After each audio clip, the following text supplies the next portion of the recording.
Magandang buhay, mabuting tao. Kami po ang pangkat dalawa ang maglalahad sa inyo ng pananakot ni Alfonso de Albuquerque. Taong 1511, gustong sakupin ni Alfonso de Albuquerque ang Malacca, ang sentro ng kalakalan sa atin.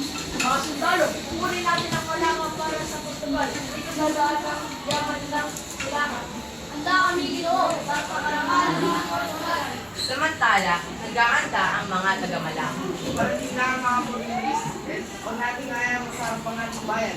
Handa kami, Mapal, hindi kami Dumating ang mga Portugis.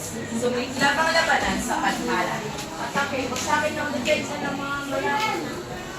Ipagtanggol natin ang ating país.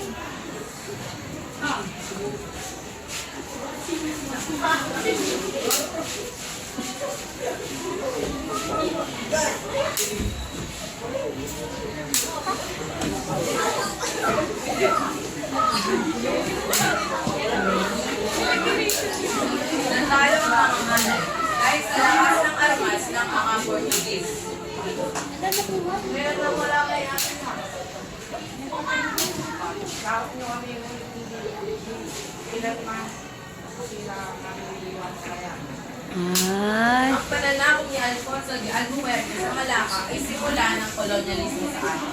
Ngunit ang diwa ng kalayaan ay nananatiling buhay.